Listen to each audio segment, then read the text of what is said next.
Hi, I'm Alex Kanevsky. I'm here at Dolby Chadwick Gallery.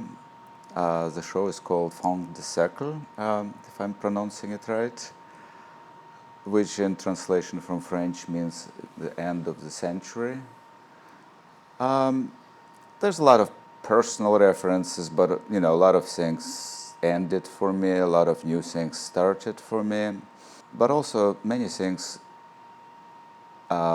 changed, ended for the people that are in the paintings, the people that I know, the people even in the gallery, and for the country, for the world, with everything that's been going on lately.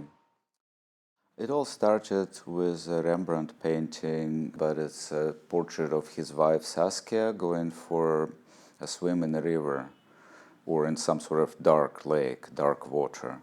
She's stepping into the water and holding up her nightshirt.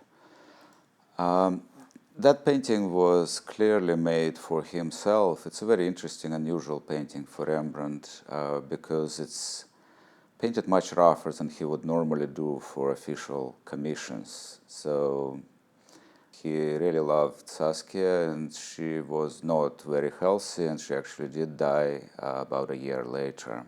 I always loved that painting for many reasons. The way it's painted, I just love the way it's done, very economically, very simply. And also I like the image of somebody stepping into this dark water through which you can't see, because to me it's pretty much metaphor of everything that happens in our life. You're always walking into something that you don't know. You can't predict the results. So all those people are partially in that dark water, and they don't know what's in there. It was an interesting situation for me.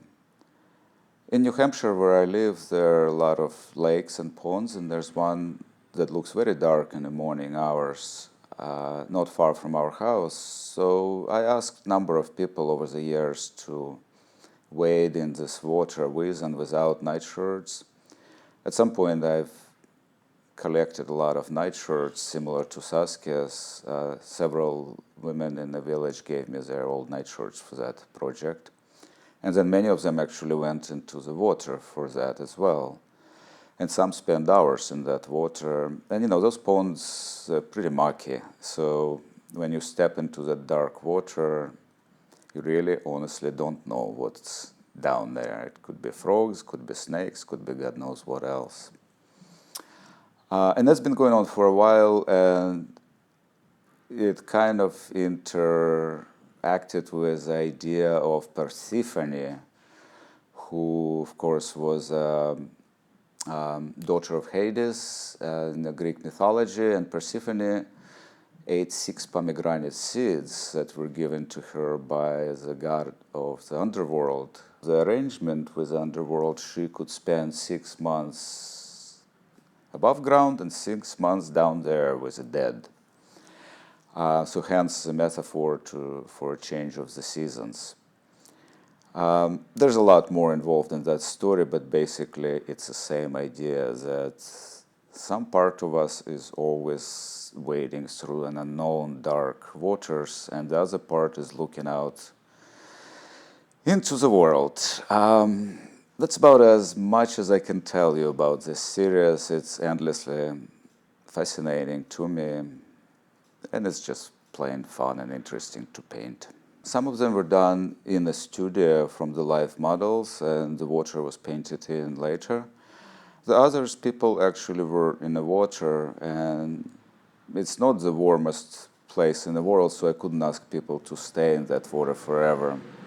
So I have taken a number of photographs, so this is a mix, some this way and some that way. This is Divine Lorraine Hotel in Philadelphia. It's a hotel that was built in 1910s or 20s by Father Divine organization. It was a religious organization, kind of culty thing. The idea of the building was that it would provide poor people with decent, clean, and pleasant place to live, In exchange, they had to sign a pledge that they would not do any drugs or drink any alcohol or even fraternize with whatever sex they preferred. While on premises and on Sundays, they would attend services in the chapel upstairs. Well, needless to say, the place went out of business rather quickly and stood empty for many, many years. It's a very beautiful and very kind of enigmatic building. When I got into it, I was allowed in with a couple other artists by a salvaging company that was pulling out various architectural parts before the restoration, impending restoration.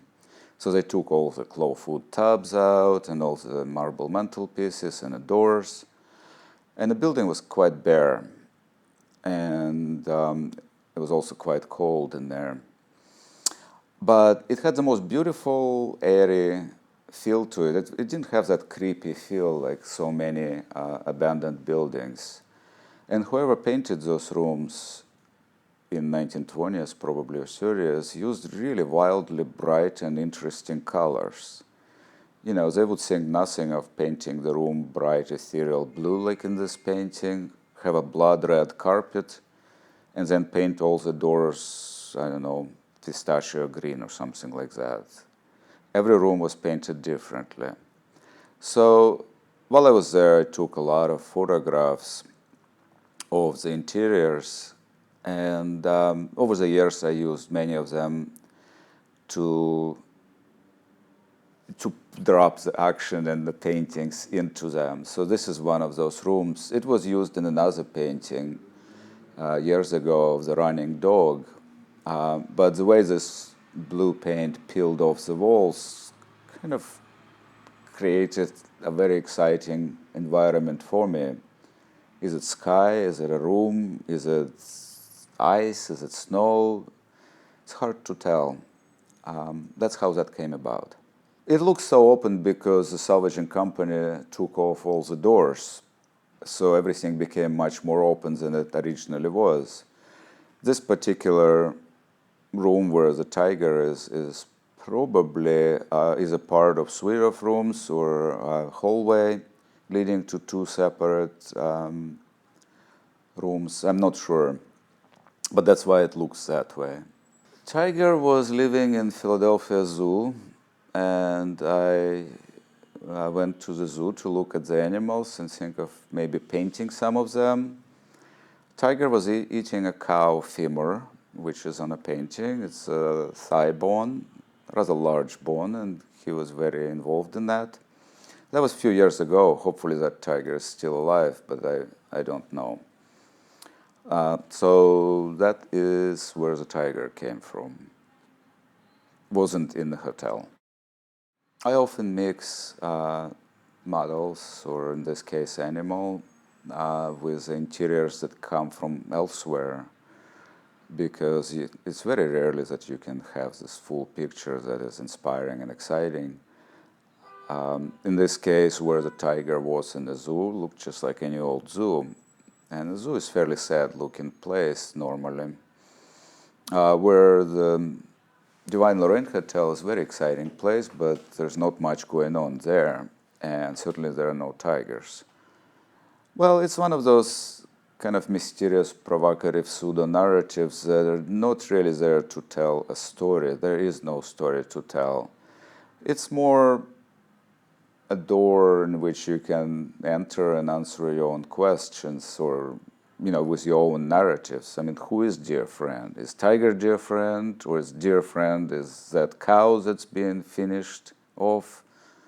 Or, it doesn't look like friendship, what's going on there. But, the friendships turn around, things change in life. So there's a lot of references there that are personal, and I just would like to keep them that way. I mean, every painting in the show relates to the title. It didn't start with the title, but once the paintings were all together, it seemed that the title related to all of them.